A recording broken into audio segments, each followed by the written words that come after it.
मसीह यीशु में आप सबको सलाम कहता हूँ।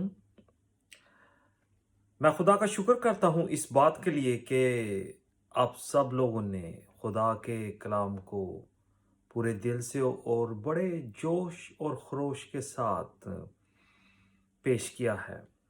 मेरी दुआ है कि मेरे बहन भाई मेरे मेरे बहन भाई मेरे खूनी रिश्तेदार इसी तरह कलाम में आगे बढ़ते चले जाएं और खुदा का प्रचार करते चले जाएं। कलाम समुंदर की गहराइयों की तरह है।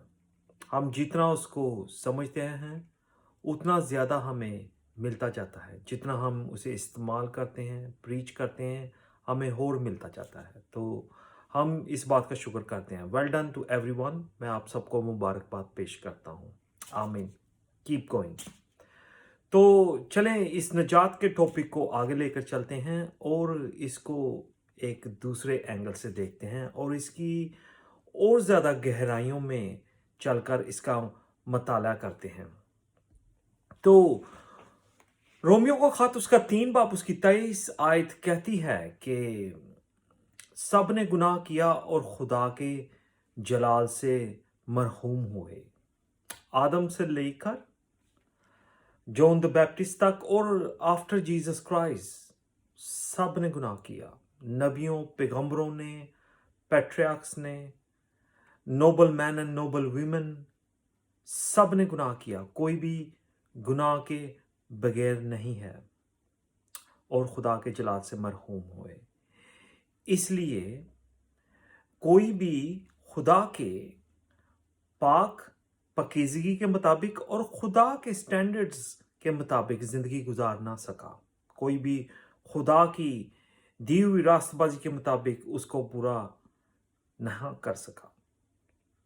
खुदा की पाकीज़गी के साथ कोई भी ना चल सका। इसलिए खुदा ने आखिर में ये फैसला किया कि वो खुद दुनिया में आए अपने बेटे के रूप में और मेरे और आपके बिहाफ पर, उन तमाम नबियों और पैगंबरों के बिहाफ पर पूरी पाकीज़गी और रास्तबाजी की ज़िंदगी को खुद गुजारे आकर और तमाम उस शरीयत को कि जिसको ना तो नबी और पैगंबर पूरा कर सके। शरीयत के मतहत हम सब फेल हुए, नबी पैगंबर फेल हुए, कोई भी उसको पूरा ना कर सका। खुदावंद यीशु मसीह ने इस दुनिया पर आकर उस शरीयत को पूरा किया। उसने सूली पर जान देकर शरीयत की शिकंजे से हमें निकाला, शरीयत की लानत से हमें निजात बख्शी और हमें अब्दी ज़िंदगी का वारिस बना दिया। हालेलुया। तो हर कोई इंसान जो दुनिया में आता है, हर इंसान जो दुनिया में पैदा होता है, वो आदम के गुनाह के साथ पैदा होता है। आदम का गुनाह सिर्फ एक ही सूरत में हमारी ज़िंदगियों से निकलता है कि जब हम खुदावंद यीशु मसीह पर ईमान लाकर, तौबा कर कर ईमान लाते हैं और ये मानते हैं कि उसने सूली पर जान देकर हमारे गुनाहों को बख्शा और तीसरे रोज़ मुर्दों में से जी उठा। तो आदम का जो ओरिजिनल सिन है हमारे अंदर से कैंसिल हो जाता है। नहीं तो वो सिन दुनिया पर इम्पैक्ट करता है, रिमेन रहता है दुनिया पर।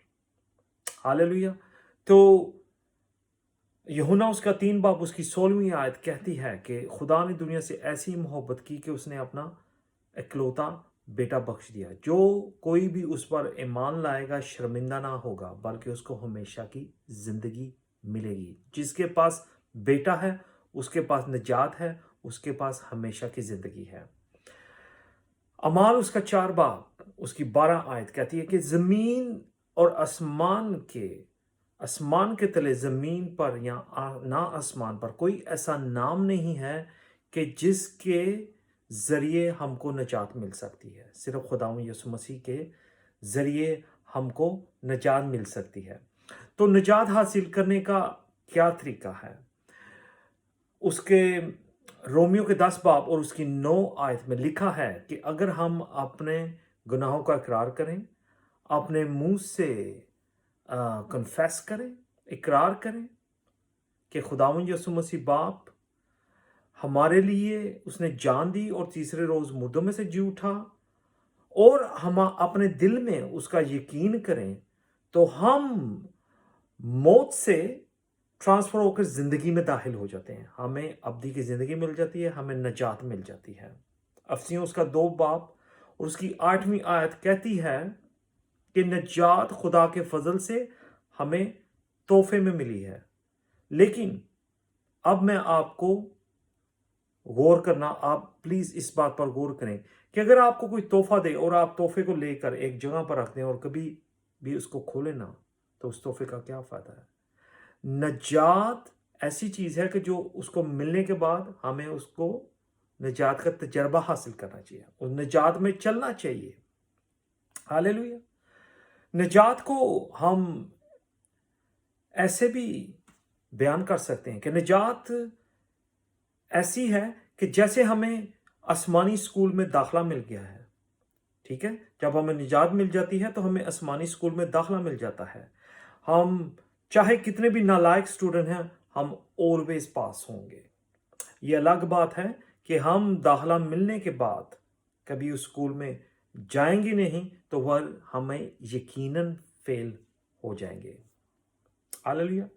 दूसरी बात मैं आपके साथ बयान करना चाहता हूं कि निजात का तजर्बा, हमें निजात का तजर्बा हासिल करना है। तो 16वीं सदी का एक रिफॉर्मिस्ट मार्टिन लूथर, जो कि कैथोलिक प्रीस्ट था, उसने क्या किया? उसने रोमियो की किताब का मताला शुरू कर दिया, रिसर्च करी। तो जब वो रोमियो की किताब का मताला कर रहा था तो रूह उस पर आया और उसने इस बात को जाना कि पलूस रसूल कह रहा है कि हमें निजात सिर्फ ईमान और फजल से मिलती है खुदा यीशु मसीह पर, ना कि किसी सैक्रामेंट से, ना किसी सेंट्स की वजह से, और ना किसी मकद्दसा मरियम की वजह से मिलती है निजात। हमें डायरेक्ट यीशु मसीह पर ईमान लाने से निजात मिलती है। तो इस चीज को जानते ही उसने कैथोलिज्म को छोड़ दिया और बाहर आकर उसने एक तहरीक चलाई जिसे कि प्रोटेस्टेंटिज्म कहते हैं। फिर एक हमारे यूके का बहुत नामवर जो कि रिवाइवलिस्ट था, जॉन वेस्ले, वो एंग्लिकन प्रीस्ट था। दुनिया में उसने बहुत कलाम फैलाया, बहुत सा रिवाइवल लेके आया, बहुत से उसने मिशनरी जर्नी की, लेकिन उसको निजात का तजर्बा नहीं था। वो उसके अंदर खौफ था, डर था, उसके अंदर बेईमानी थी, उसके अंदर स्ट्रगल्स थी, और वो इस चीज को ईमानदारी से कबूल करता था। तो एक दिन वो एक मीटिंग में गया, एल्डर स्ट्रीट है यहाँ पर, तो वहां पर कोई रोमियो की किताब पर, ईमान पर, फेथ पर प्रीच कर रहा था। तो वो कहता है कि उसका जो दिल है वो स्ट्रेंजली गर्म होना शुरू हो गया, उसका बदन जो है, जिस्म है, उसमें आग लगनी शुरू होगी, और उसे ऐसे लगा कि उसकी सारी बेईमानी और डर उससे निकल गया और वो एक नया शख्स बन गया। तो वो कहता है कि उस मरहले को वो कहता है कि मैं क्रिश्चियनिटी में, वो मेरी कन्वर्शन थी। हालेलुया। उसको निजात का तजर्बा हुआ वहां से, और उसने उस पर एम्फसिस करना शुरू कर दिया, और उसने जो है दुनिया में, और बल्कि इंग्लैंड में बहुत बड़ा रिवाइवल लेके आया, बल्कि दुनिया में बहुत बड़ा वो रिवाइवल लेकर आया जॉन वेस्ले। आमीन। तो हमें निजात का तजर्बा होना बहुत ज़रूरी है।